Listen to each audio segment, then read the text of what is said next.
Ethan Hawke, for his final mission, must travel back in time and bang himself. This is Spoilers! This is Spoilers.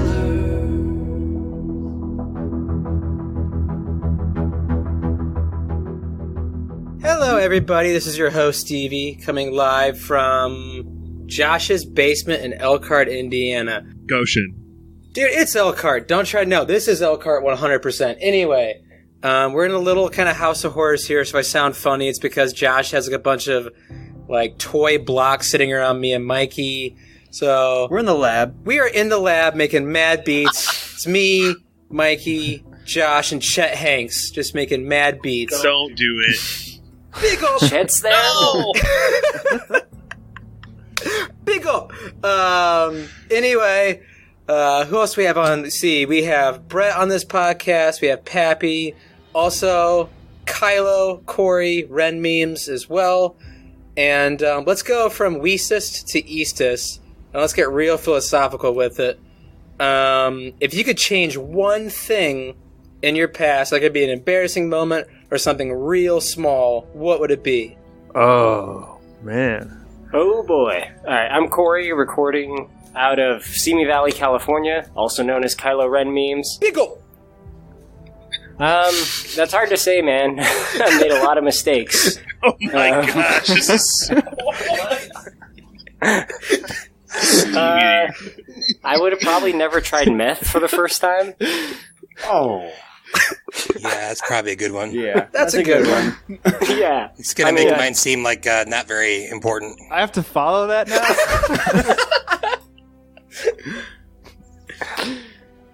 Yeah, I guess so, yeah. Yes, Okay. yes, you do. Well, this is Pappy, recording from Louisville, Colorado, next most Weestis. I mean, can I say if I could go back in time, I would, like, invest in a bunch of stocks and gamble on sports and stuff? I feel like that's what I would do differently. Isn't that the plot to You're Back to the not Biff Future Part Tannen. 2? Well, I wish Thank you, Korey. I wish I would have gone to community college and saved some money. I feel like I took on a bunch of stupid student loan debt, which isn't really helping too much. But also, the show Community looks really fun. So I think it could have been a little bit of fun, a little bit of saving some money. You fucked up, Pat. Well, I didn't try math, so. I would, Pat, that's a good one. I wouldn't go to a big school. That's a lot of money that I now have to owe. But I would also, I don't know. I'm thinking back on just like parking tickets, speeding tickets, missed bills, stuff like that. Just, I don't know. Just being more organized financially, I think, would be a big one. This is Josh from Goshen, Indiana. I'm not going to let Stevie tell me what my street address is. It's Goshen, Indiana. So, man, I'll riff off Mikey a little bit, but in college, my last semester there, I was like, screw these Bloomington, Indiana parking tickets. These are never going to amount to anything. And like, I worked at Yogi's Bar and Grill back then, and literally every cent I made the whole year was like $2,700 straight to parking tickets. Serious? And I'm pretty sure they hold your degree until you pay them off, too. It was like for the city, and I got like a Yeah, if you have ones on school campus, then they'll hold it until you pay. It wasn't necessarily that they're going to not let me graduate, it's that they weren't going to let me have my own free will overall. Oh. Did you get served papers? Is that how that Yeah, I got some letters in the mail. I was like, hey, you need to come down here and talk to us about this over $2,000. And get a lawyer. I wrote a paper in college about how Bloomington IU makes more money off parking tickets than the city of Indianapolis, so it's pretty crappy. Everyone hated that so much. Well, that's a nice... That was a great segue. Yeah, awesome. Oh, man, there's so many mistakes I've made. I probably would go back and settle on a major, stick with it, and do better in school when I went to college. Brett, I loved you just like you were. I know, but I could have been fun, too, and still gone to class. We might not have had beer pong Mondays like we did, but... A lot of college regret on this podcast. Yeah, dang. Serious. I'm just going to take it lighthearted then. I could do college as well, but I was a very, like, do-as-you're-told kid. And in the second grade, this is near the end of the day, I had to go to the bathroom in the worst way. And my teacher, who shall not be named... Mrs. Barr, wouldn't let me go. I was, like, pleading with her. I had that face of, like, real, like, oh my God, this is about to happen, look on my face. And I wish, if I could just go back, I just would have ran out of the room and taken the consequences. But instead, I followed the rules and ran to the corner of the room and peed myself. And everyone made fun of me. Oh, no. Oh, my God. I don't remember that at all. Stevie. What's Same that? exact thing happened to me in third grade. It was tragic. I feel you. It was so traumatic for Pappy, he blocked it out of his mind. Yeah. Mine happened during a baseball game, so I feel you. Well, at least it wasn't poop. At least you didn't poop. It wasn't poop. I was also wearing, like, those, like, windbreaker, like, sweatpants. So it was, like, super obvious when only, like, part of it was shiny. Like, that has never left my brain. It was awful. Yes, that's the one thing I would change. It's a character-defining moment. It really was. Sweet. Great pod, guys. That is kind of the end of the podcast, I feel like. That's You what want we to gotta go home and talk rethink about. your life. Good night, everybody. But today we are talking about Predestination that doesn't have a beginning, middle, nor an end. So, Josh, start anywhere in this movie that you'd like. Because really, there's nowhere to start. Start on any character. Tell you what, start on Jane. How about if I start on a plot point? There you go. Good for you. Nice. Do that. Because I think there's a good pivotal one that we can talk about. And that is, Korey, you'll appreciate this. This is when our main character gets totally Anakin Skywalkered in, like, that lab? What is that? Like a... What? There's a bunch What are you talking of... about? It's like a boiler room. Yeah. Yeah, there's a boiler room, and a bomb goes off. Oh, that's what you mean by And- Anakin Skywalker. I was confused. Yeah, so let's just start there. The first time we see this boiler room, our main character approaches, and you see this bomb. It's ticking down. Tick, tick, tick. And he approaches it. He starts reconfiguring all the wires, and he's about to dismantle it. And he hears, like, a gun cock. And basically a fight ensues, and he's able to get the other person to run away, but he can't quite disarm the bomb in time, and it goes off partially. And like I said, Anakin Skywalker's in really hit. Stevie, when you picked this movie, you said it was a comfort film. And one of the first, Really? One of the first scenes is this dude getting his face melted off. Did I really Well, call yeah, this a and comfort film? Yeah. And then a guy comes off screen and kicks the thing, and he goes, "You were the chosen one." I had the high ground, Anakin. And then the guy in the fire is like, "I hate you." And he just disappears. Yeah, that is kind of the beginning of this movie. And we kind of wake up to Ethan Hawke looking... How would you describe how Ethan Hawke looks, Mikey? Ugly. He's an ugly man. He looks like Deadpool. No, yeah. He's like a white orc. Yeah, he gets his face reconstructed, and he does look a lot like Deadpool. He's got pretty much, his whole face was blown off and totally stitched back onto his skull. There's a stitch going around his entire face, so he was pretty messed up, before the, surgery. So they didn't give him a new face? Well, they wanted to take his face off. off. Oh. Speaking of episodes from Josh's basement. I don't know what they did, Korey. I mean, said it like was going to heal differently, so I guess... We're going to make you more handsome. They just gave him Yeah. a new face, right? It's all it was, right? Well, I'll say this. The movie does a good job of not showing... Well, I don't know the character's name. Fucking... The Fizzbuster. The lady from Fizzbomb. Succession. What's her name? Fizzlebomb. Jane?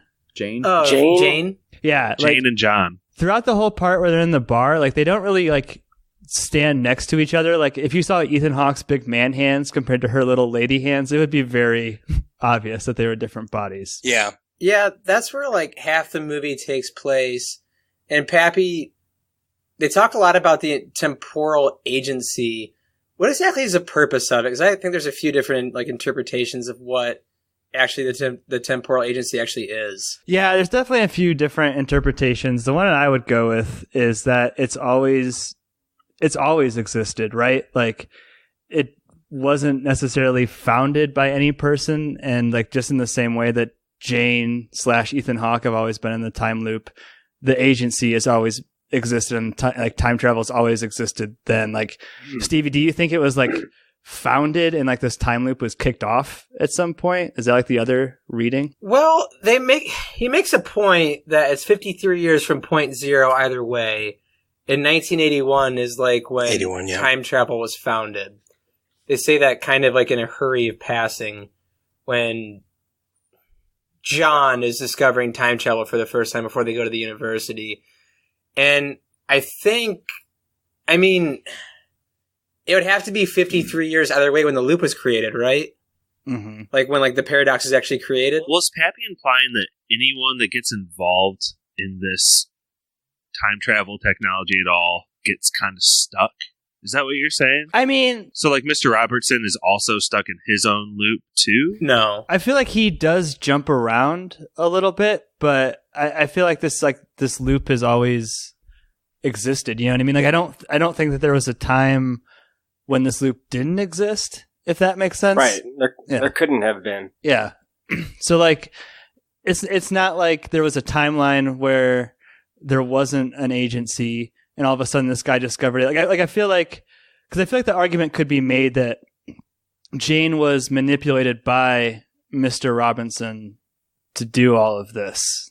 You know what I mean? I think if you look at like Wikipedia, that's pretty much what it said. He did that so John would have no ties to time or family. Which is like the perfect agent. Yeah, the perfect agent. So, well, and old Ethan Hawke calls that out. Like old internet troll gamer Hawke. Fizzle Bomber Hawke?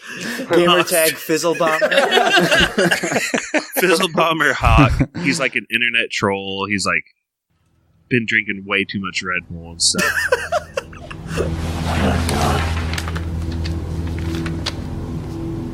You look good. I miss you.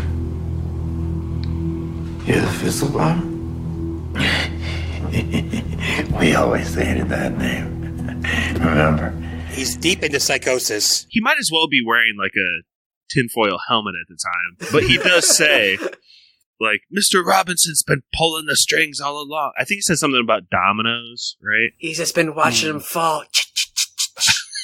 I feel bad for old Ethan Hawke there. Why? He's psychotic. Yeah. And he had like newspaper clippings of his good deeds. He like had his resume. He was ready for an interview where he either gets killed or gets to marry his best friend. He had kind of a Mr. Glass vibe going on, thinking he was doing the right thing by being a terrorist or whatever. Well, they did say all this time travel would like mess up your head and stuff. Yeah, he's jumping around quite a bit. Yeah. Stevie, I have a question about the Fizzle Bomber. What a great name, right? Well, I agree. So the Fizzle Bomber, like, he's detonating bombs at different points in time. Is he doing it at different points in time in, like, every loop? You know what I mean? Or is it, like, I didn't quite understand, like, because they said it's always in March, but he does it on different days. He does it on different days. So, like, once Ethan Hawke, the bartender, goes back and kills, what's the guy from Hunt for the Wilder People at the end? Psycho Sam? Psycho Sam version of Ethan Hawke. Like, Psycho Sam. Yeah. What have I been doing with my life?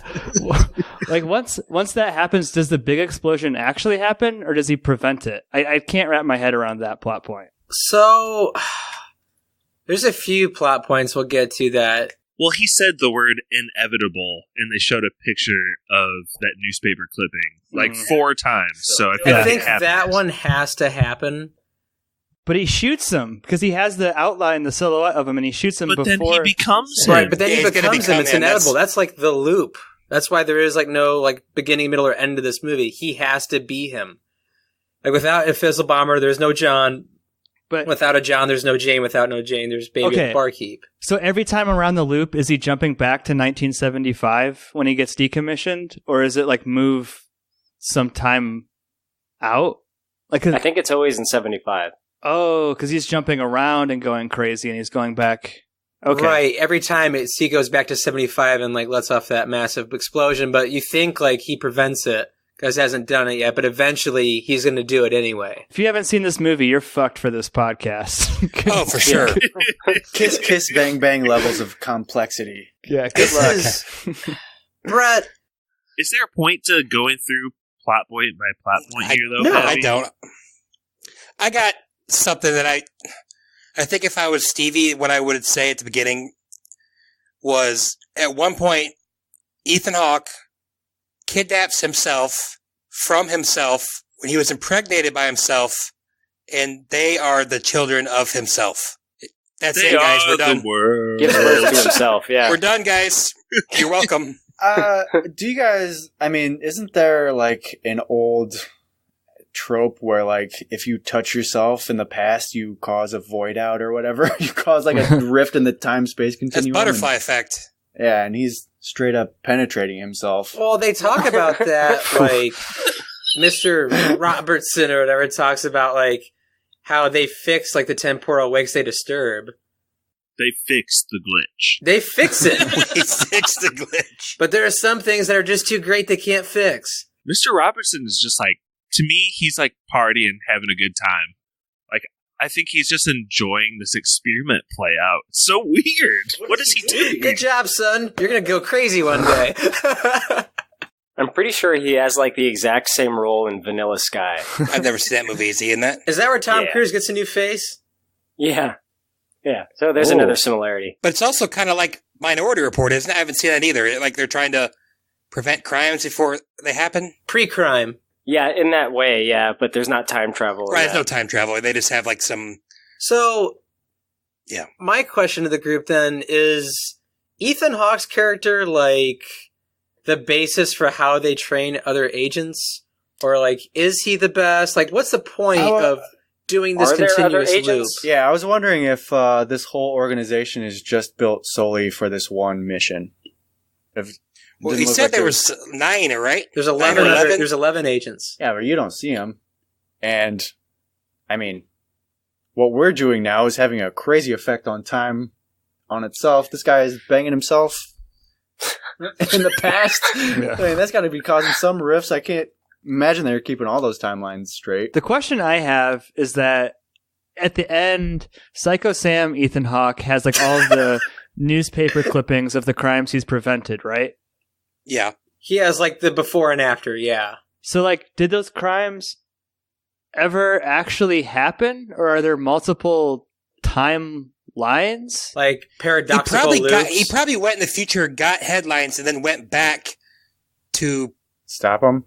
Stop those. So he's got the newspaper clippings from the future after it already happened, and then he goes back and stops them. That's why he's got the scrapbook. I disagree with that, because I don't think in this universe anything in the past actually has ever changed the future. The future just is in the past. Like Ethan Hawke can't get out of the loop. You know what I mean? He thinks by killing Psycho Sam he is, but he's not. Like, are they actually changing the future, or is the future just always is no matter what they do? Well, I think based on the title alone, everything is just set that way. So I think what you're saying, Pappy, is probably close to accurate. Pretty much everything they have to like try to explain is the reasoning for why it stays the same.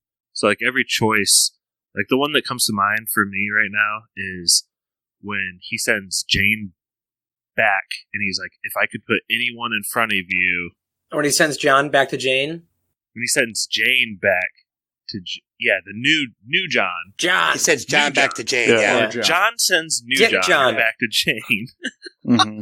It's so convoluted. But anyway, he's like, hey, you can go back there and kill the person who ruined your life. And she goes back there and she realizes she is the person. But that's not going to change anything because it's already... Unless she kills herself, bro. I think it's pretty obvious here, like, what she needs to do. It's like Kylo Ren. I know what I need to do. Is that what Ethan Hawke's character is trying to do? He doesn't want to close the loop himself. He wants Bar John to kill female Jane in that park, so he doesn't have to do it. This is a fucking mess. Yes, it love it. Is that like kind of his Boys, we're caught in a paradoxical loop. This is why it's a comfort movie. It really is. To get angry about. What if I could put him in front of you? Huh? The man that ruined your life. And if I could guarantee you that you'd get away with it. Would you kill him? In a heartbeat. I know where he is. So, the part I'm confused at is definitely once we leave the bar and go to the college, like, he has to... I understand that Jane didn't have, like, she threw away the mirrors, like, age 12. So I'm sick of looking at myself. I hate what I look like, yada, yada. But as a man, you have to realize that's your female self. Yeah, it's probably not as easy as you think. It happened to me once, and I didn't recognize her at all, so... What? Nothing. Wait. What? What? Nothing. Look, this isn't Brett's first time loop, okay? No, I'm in a paradox, a predestination paradox. In the script and what we see on screen is kind of a way to explain that, in that when she had the sex change, kind of things went fuzzy. Gender reassignment. There's definitely like a before and after with her psyche. Do you think it was, too, because, like, no one loved her until she did as a man? Like, it kind of was, like, vice versa? Because they talk about, like, during training how she never thinks about sex, or, like, how, like, a man has, like, never made a pass at her and stuff like that. Like, do you think it's because, like, this girl never feels loved, I have to love her?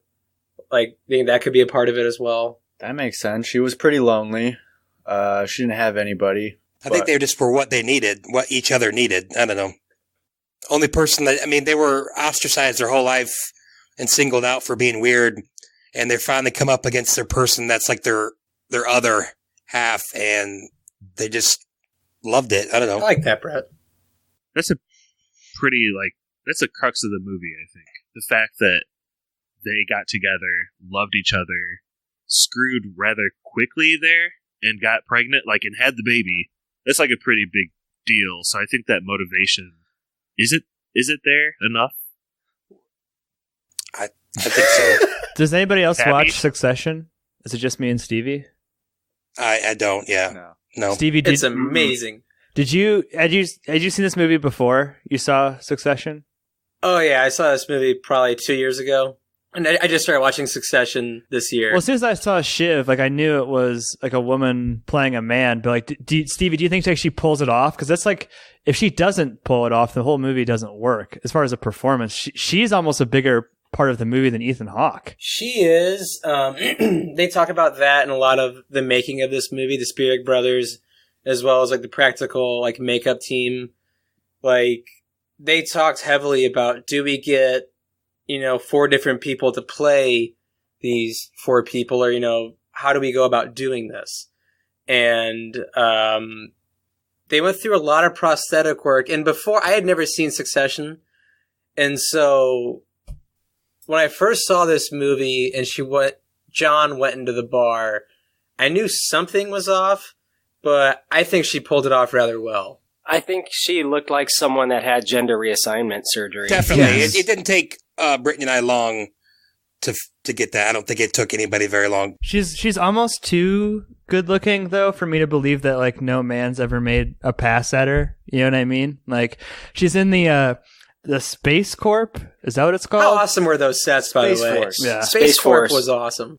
Those are some of the best parts of the movie. When they had the helmets on and they're doing like the Jedi training. Oh, yeah. Go ahead, Well, I was Pat. gonna say, but she's there, and like she takes off her glasses, and all of a sudden the astronauts are all like, "Ooh, now she's a good-looking lady." These glasses. Yeah. Which Yeah. so it's Yeah. they were literally just like training to bang astronauts, right? Concubines. Yeah. Wow, that's weird. But they would eventually be, they're like Christian concubines. They would become your marriage mates or something weird. Yeah, you're going to mate for life, otherwise you're just going to get space hysteria at some point. But what a shallow 1960s idea, though. Like, we're sending our boys up to space. They need someone to screw. They deserve the best. They deserve the best. But also not really, because it was a front for the organization. So I guess they weren't planning on really doing that. That's just how they were selling it. I always forget that part, because Space Corp, I don't know, the sets just seem so real to me, as well as going to equal part of the story. I always forget that that's just a front for time travel. Even in the 60s, it was already planned out just to tease out the Ethan Hawke guy. I didn't think so. You think it's actual Space Corp? I did. I did too. Well, Robertson later again, says that it's a front for the organization, and he says what they really do is reshape wrongdoings. He says that's actually one of many fronts they have. Take it for what it's worth, but Wikipedia says revealing that Space Corp was really a part of the temporal agency the whole time. So, I mean, yeah. If you have control of the temporal agency, you can do whatever you want, I guess. So that's why I guess I kind of buy this Robertson character. It's like, maybe he's done a bunch of stuff, and this is like his master project. Like, he's creating a person out of nothing. It's like immaculate conception. Isn't it awesome? I mean, is this the core function of the organization now? Is just this Ethan Hawke loop? It's never ending. There has to be other loops. That's what I'm asking. Like, what else is going on? What a great great television show would make if there were other loops, though. Yeah, they could have a cinematic universe. Because I don't think LCU. Robertson cares about the terrorist attacks, right? He doesn't. Well, he cares because it gets the government off his back. Because he can say, look at all these like people dying. Like, if you get off my back and like limit my restrictions, I can go and save these people. But nobody has put two and two together that it's his guys doing the terrorist attacks? I don't think so. Oh, okay. So you think the Robinson guy is just moving linearly through time, and like there was a time when all these like really shitty things happened. He invents the temporal agency and undoes them, and he's just kind of like the puppeteer. Is that what we're saying? I don't know how much he cares about undoing this bad stuff, to be honest. He seems to me like he has a higher mission than that, which was I was getting at earlier. What's the higher mission, Josh? To create an immaculate conception to bang child. yourself in the create yourself, kidnap yourself, Created life. To create a Jesus character. Just for you, Josh. Jesus-like character. Yeah, Mr. Robinson has a sick fetish that he wants to plan out. Use all of his resources to do this one thing, and he's just testing it. Pulling strings. He used all of November to think of this plan. It's important we keep certain government operations confidential. Wouldn't you agree? Yes, sir. I work for an organization whose primary purpose is not space travel. It's reshaping wrongdoings. We use Space Corp, among others, as a means of finding people who are special. They're what you might call a recruitment agency. I don't understand. A recruitment agency for what? For people with exceptional abilities. It is a confusing movie. There's a lot of information going on. I'm glad we're like discussing stuff that we may have not gotten. But did you guys have like a favorite part of the movie, or like this definitely is like the shining light of the whole movie? Well, I just thought this isn't my favorite part, but I thought it was kind of interesting for like what we've been covering lately. When Jane tells her story about like when she was left at an orphanage in 1945, she says, "I was a foundling." I caught that too.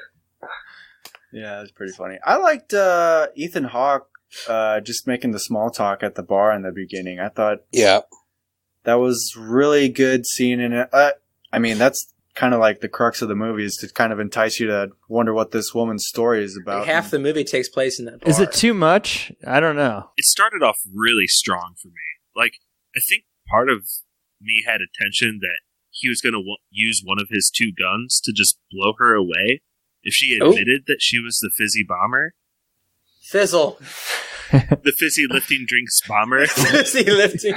I think it kind of blows the surprise a little early, because she's talking kind of in depth about the bombs and stuff at the bar, but I think we don't know anything about the time travel aspect at that point, but it's like she knows so much stuff about the fizzle bomber or whatever that she has all this technical knowledge on the bombs and stuff. It's like, well, are you the fizzle bomber? It's like, you already know kind of a lot. That was kind of great though, wasn't it? Where she's like talking down on society, saying like the fizzle bomber might be right. And you are asking yourself, is this the fizzle bomber? And you're like, oh, it's not. But in theory, it really is. Yeah, because she's like, I have a story that you're not going to believe.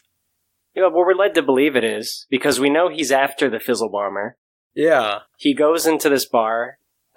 She walks in. He looks at his watch, and it clicks with him. He's like, okay, this is the time the person is supposed to walk in. And then he starts interacting with her, or him, John. So, I mean, it is set up like this is the bomber. And it is, you're right, later. It is, but he wasn't trying to get the bomber at that moment, though, right? Because she wasn't the bomber yet. She's still Jane. And the barkeep wasn't the bomber yet. No. So I think he was just trying to find John. Yeah, he's trying to find John so he can send her back to get banged by Jane. Am I using the right pronouns here? His real mission should have just been to wake up, shoot himself in the head.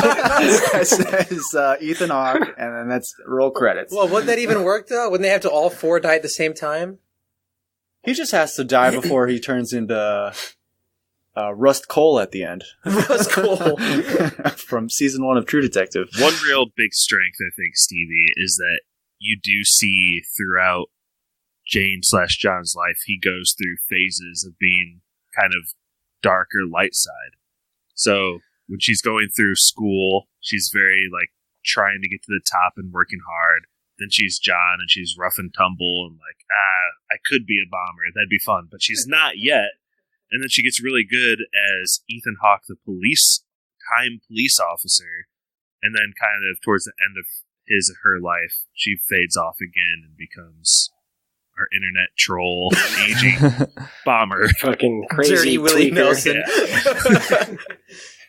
Yeah, I didn't have a favorite scene per se, but I thought the attention to detail and the production design around the different times was really, really well done. Like the color scheme is very different. Like the 70s are very brown, the 90s are very black and white. And Stevie, you sent me some picture earlier, like the Ethan Hawke's clothes are based on pop culture people from the time or something. So if you look at it hard, it was like in the 70s, he was dressed after Keith Richards.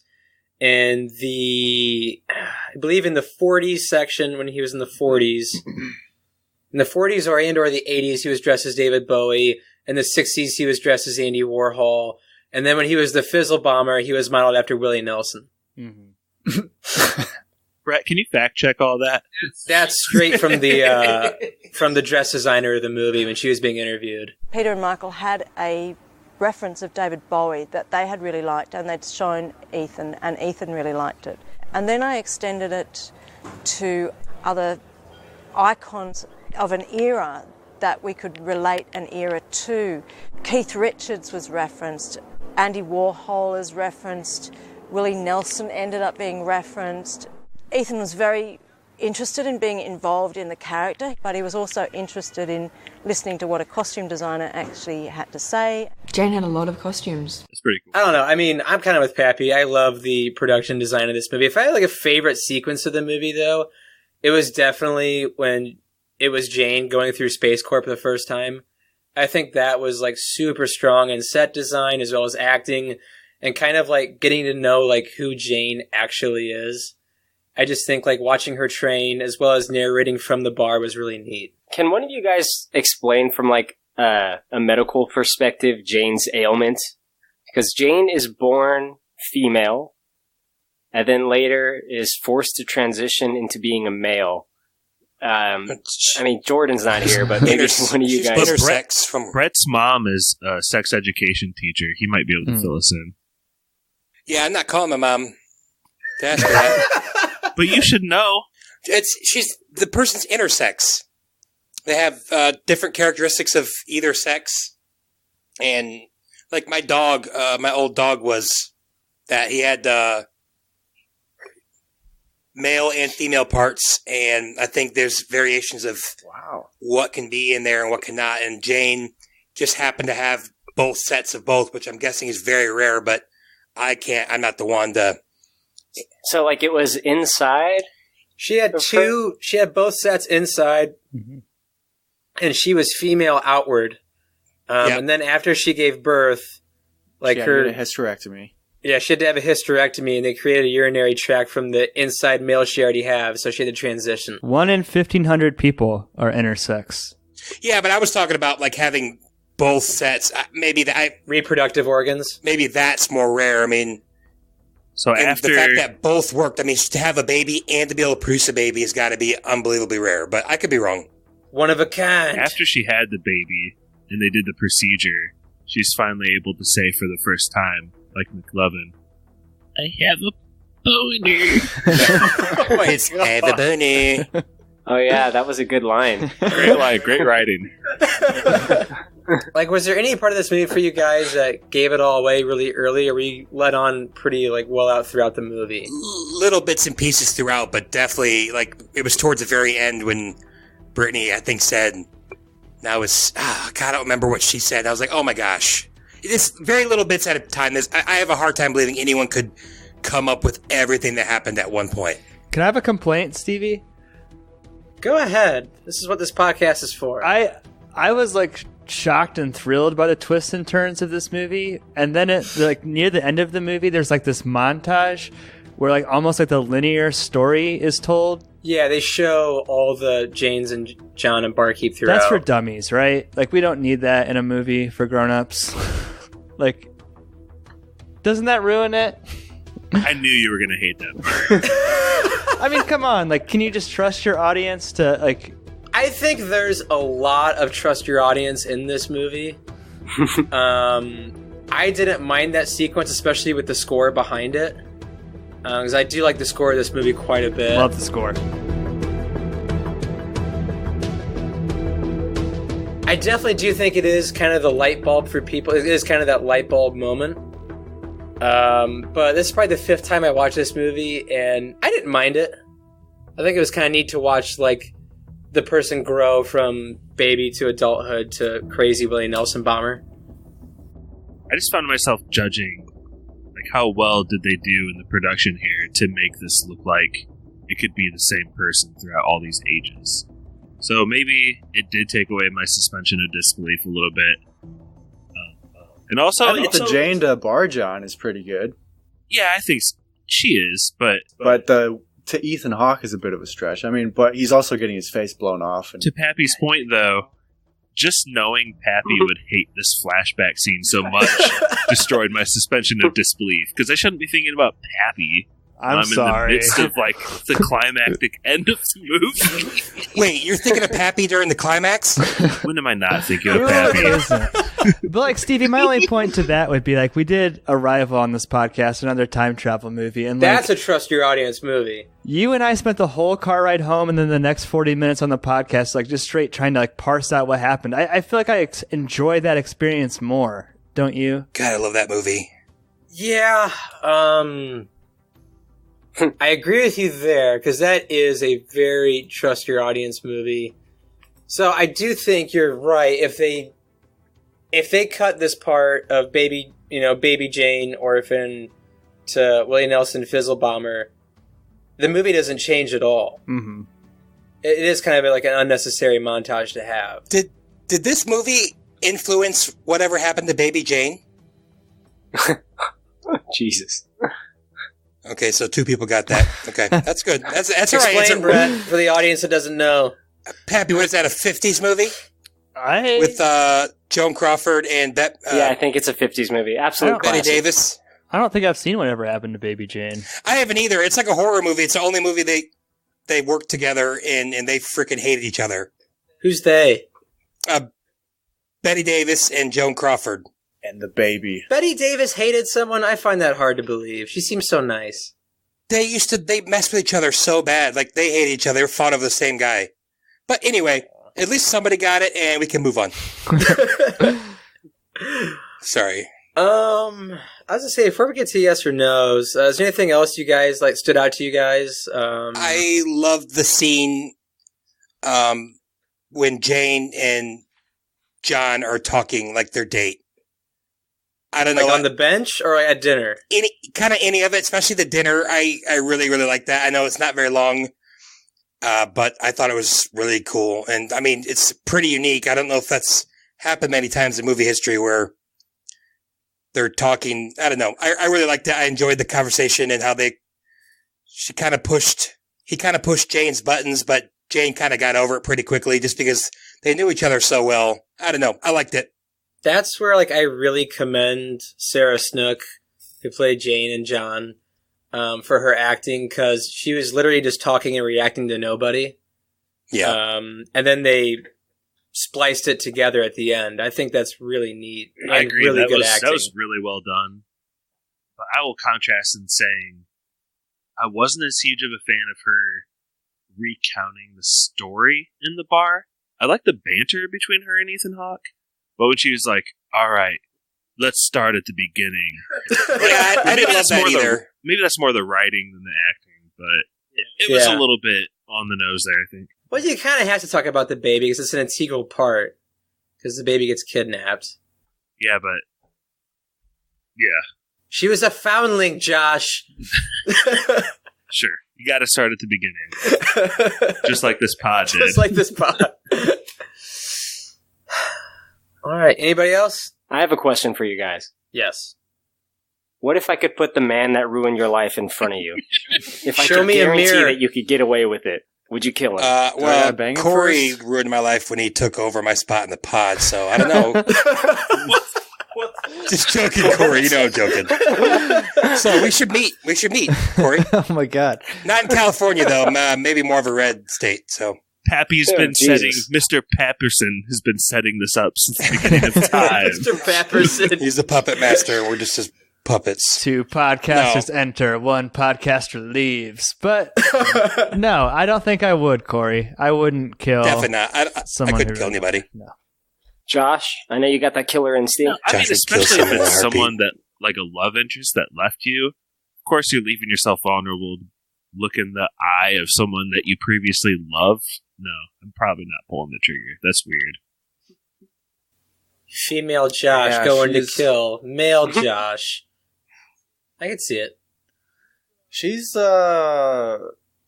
she doesn't hesitate to want to kill this guy either. She's kind of made her mind up pretty quickly once Ethan Hawke lays the option out there. So I don't know. She must have a lot of hate in her heart. She's been writing this weird women's confessional mag for too long, bro. The money isn't good. Just want to get back to the Space Force. Just want to get back to frying burgers. Back to the Space Wars. Oh, this pot is pure insanity. I love it. Can I ask one more question for the group? Please. I would like everyone to answer.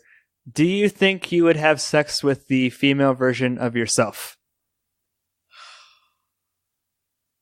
No. Well, I mean, be honest. Would I have to be born from myself? Yeah, you're wearing a rubber or... Am I following the same paradox, Pap? You know it's yourself. So I'm the guy. Do I look like Ethan Hawke? You look like you. Oh, okay, then no. Do I look like Ethan Hawke? No. If I mean, I already have sex with the male version of myself. Yeah. So I might as well do it, but no homo. Yeah, I definitely would. I have another question that kind of begs an answer, Pappy. Is this considered screwing yourself or masturbation? The Austin Powers question. This has to be the truest form of love, Josh. Loving yourself. That's what I'm saying. Yeah. But isn't it also kind of like underhanded on Bar John's part? I mean, he knows all the right things to say to this woman because he was this woman. So it's like kind of a little bit manipulative. It's confusing as hell when you think about it. Yeah, I mean, it's weird, right?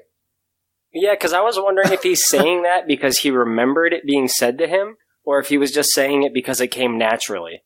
Because that's a lot to remember, to say those specific things. Yeah. What's the time frame of them having sex to get impregnated too? Because it seems like they went straight from the college to that bench. That college was in what, 63? On Wikipedia, it says it's a few months later that Okay. What's his face comes back. So It's basically like Gandalf going off to study up and coming back. It feels like an hour, but it's really like 17 years. Is it really that long? That's still shocking me, but I don't know. That's like the hardest part to wrap my brain around in this movie is, could I have sex with myself to produce myself? 3 Stevies? Nope. No, thank I think you. if you want to stay alive, then you got to do it. Don't I have to do that? Because I love life, man. Like, I just want to see the old, cracked out, long hair Stevie. oh, no one wants to see that. Psycho Stevie. It's been Pappy the whole time, man. Just laying down the dominoes. Who would you rather bone, Meg Ryan or Jack Nicholson? Jack Nicholson now or 1974? 1974. Meg Ryan. Meg Ryan. All right, I'm done.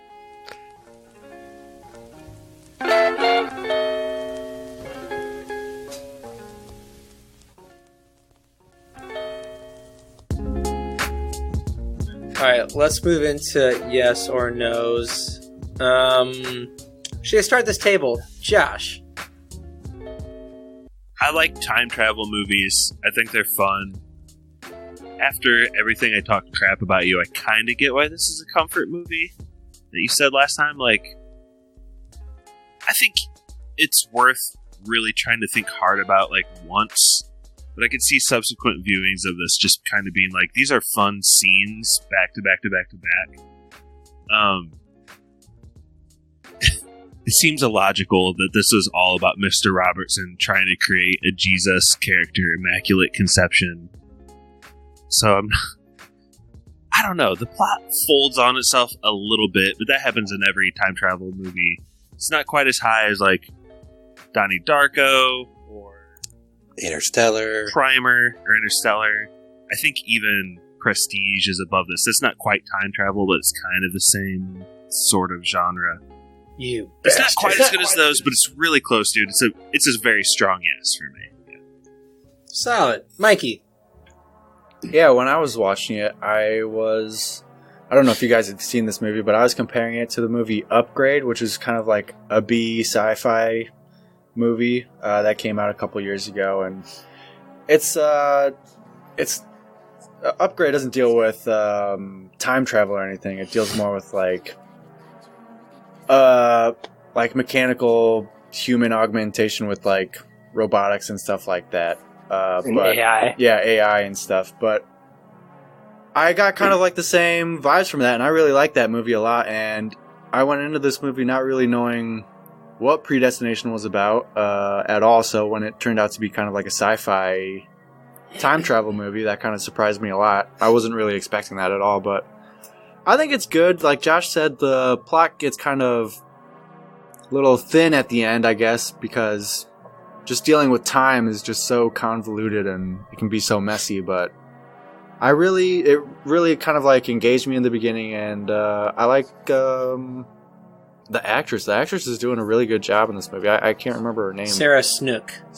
Yeah, she does a really good job, and I just read that she had to do like 4 hours of prosthetics and stuff before every shoot, which is like, that's a real commitment for such a lower budget movie. That's a lot of work for not a AAA or whatever, a big budget movie. So yeah, I give her props. I'll give it a soft yes. I was really surprised by what this movie turned out to be. Decent. Let's go to Korey. I have 2 movie lists on my phone. I have a list of movies that are like solid recommendations that I'm actually going to watch and that I want to watch. And I have a list of movies that people tell me you need to see this and I don't want to, and I just say I'll put it on the list to satiate them. This is on my actual watch list. In fact, it has been for a couple years. So I'm really glad that this was a pick for spoilers and I finally got to see it, and I had a reason to force myself to sit down and watch it. The only thing I knew about this movie was that it was described as a really good time travel movie, which I like. And I did like this movie a lot. I'm going to give it a yes. I think the concept for this movie is extremely strong. And I just really liked the twists along the way and like where this ended up. It's one of those really cool time travel movies. That's like the best way to describe it.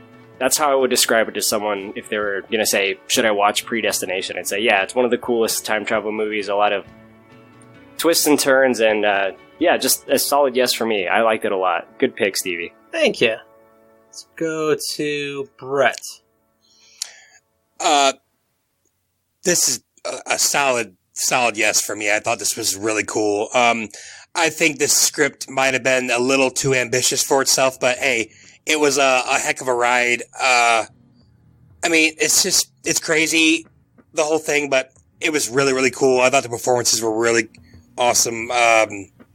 Like you guys were talking about, the set piece in the Space Corps thing was just like super cool. It was like contrast of the really bright whites and the blues, and just really cool. This is a definite yes. I will definitely recommend this movie to other people. Brett, I like what you said about ambitious there. There really are kind of like 3 or 4 twists on top of each other.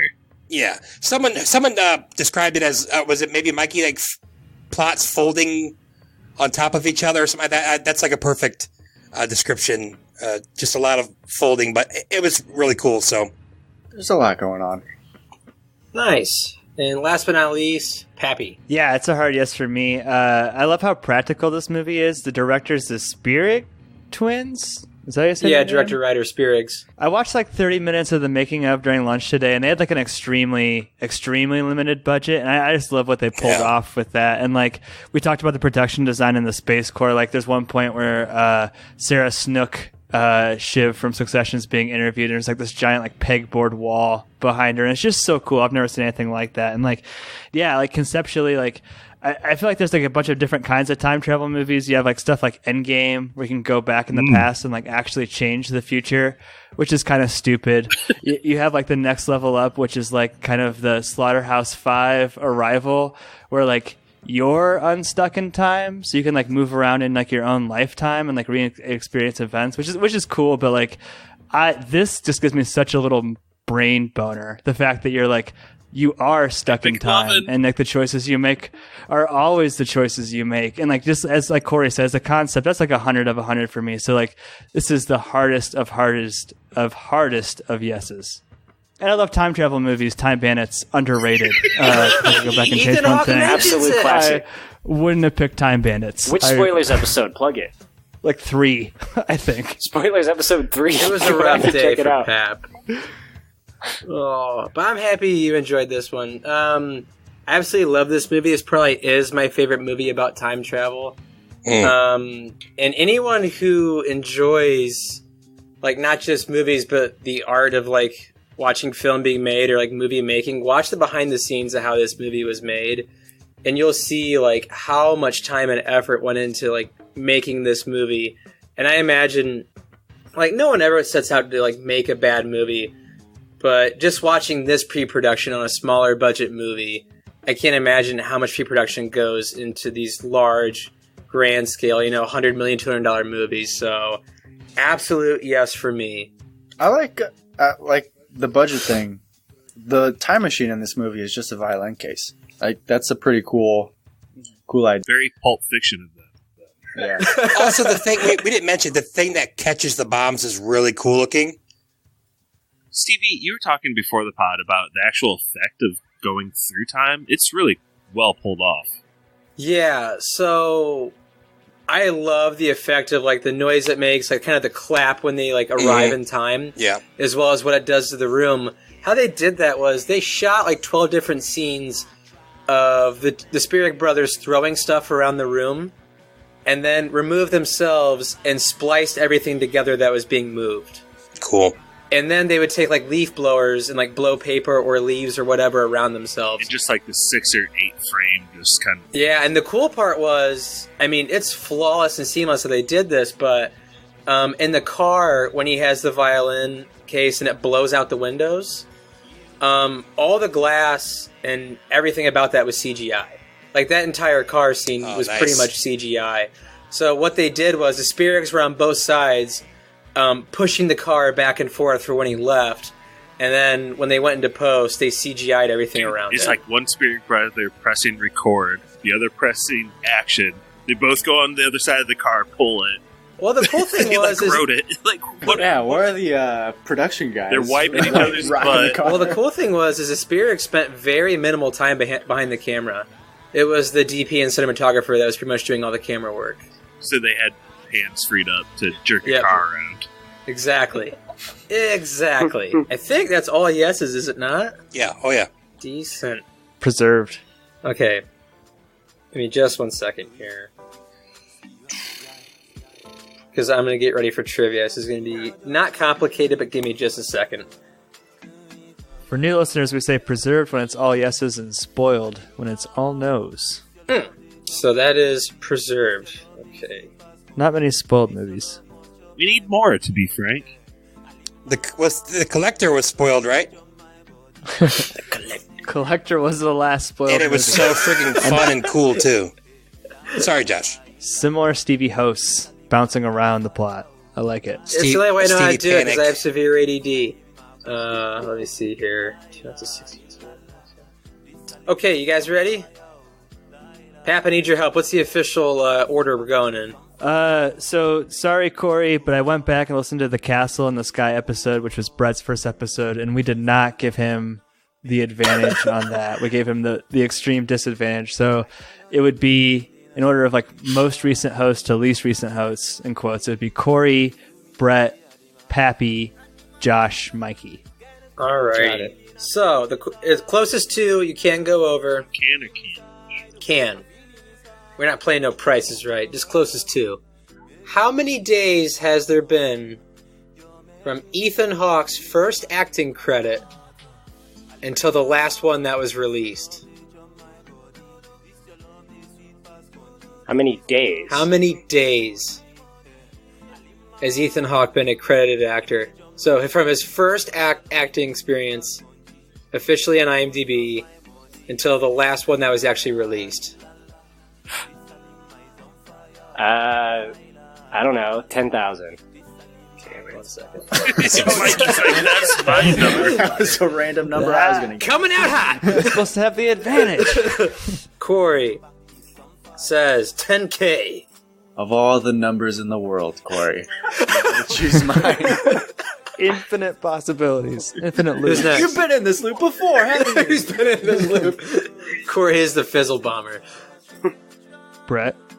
I was doing the math in my head earlier, and it was going to come out almost exactly to 10,000. So I will say 10,600. I'll say 10,601. Nice. Can I change mine No. real quick? 10,669. Yeah, I'll allow that. Okay. If I was last, Give you some I would breathing room, just Brett. Oh, change thanks. Pappy in completely. Who's next? I'm next. Josh. I'll say 13,000. Just so there's a little gap there and give Mikey a tough decision. Going higher. Going higher. My first choice was 10, but I'll go 15. Oh, no. I thought it was going to be less than 10 if it was anything. Ethan Hawke is old. I don't think it's Or less than 10. 15. Now that I'm thinking about it, I should have gone with 15. Y'all are some smart mother effers. Listen to that, Mom. I didn't cuss. So, Hi, Lisa. hey, Mom. Hey, Lisa. How's it going? Oh, hi, Lisa. Oh, hello. So, I think this has been the longest streak since Mikey or Josh has hosted.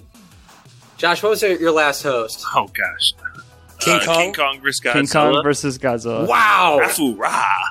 Felt like a young man back in those days. Mikey, what was your last host? Fast and Furious? It can't be. Bubba, I feel sorry for you too. No. But First- then there were First two. Blood. And coming in at a retail price. Oh, yeah, he's got it. Of 12,085 days. That's pretty close. Your winner, Joshua Long. Nice, good job. Good Welcome job, back. boys. Good job. Welcome back. I thought you literally just said we didn't get it again. So it's like, No, you I'm got so disappointed. No, I said, and then there were two. It came down to you two. All right, can we kick it over to Spoiler Man? Yeah, let's kick it over to Spoiler Man. Let's give Josh a second to think about what Kevin Smith movie he's not going to pick, and we'll get back to it. Our email is podcastspoilers@gmail.com. Twitter is @spoilers_pod. Our Instagram is podcast spoilers. Josh, what movie do you have for us next week? Okay, we were talking during the break. We kind of made an alliance to do the Fast and Furious movies. Oh. A couple people have already pulled out from that agreement, so I'm not going to honor that. It's just me and you, Mikey. It's just... We'll get it done. I'll jump back on the bandwagon once someone else chooses one. I don't want to lead the charge, but we were talking about Chet Hanks earlier. I really like Tom Hanks. He's a really good actor. He should be he should be closer to our king of spoilers. I'm going to go super generic and go straight up Forrest Gump. Yes! Oh my god. Let's go! You know Pat It's hates this happening. movie, right? I know. Pappy, you're legendary. I don't know why. I don't know why. It's a great movie. I'll save it for the I've seen it pod. so many times. It's so good. Pick some bad movies, you cowards. Hey, I picked The Collector, man. You're talking about bad movies. I can't believe it. I also gave my own movie a Noah Seabiscuit. Anyway, thanks for listening. I mean, if you haven't seen this movie and listened all the way through, it still probably won't make sense. Go watch Predestination. Please, if you have seen it, thanks for listening. Watch it again. Support the Spierig Brother movies and also small movies, small budget movies. But thanks for listening, and you're predestined for your own fate. You can't break it, so have fun with that. That was Spoilers.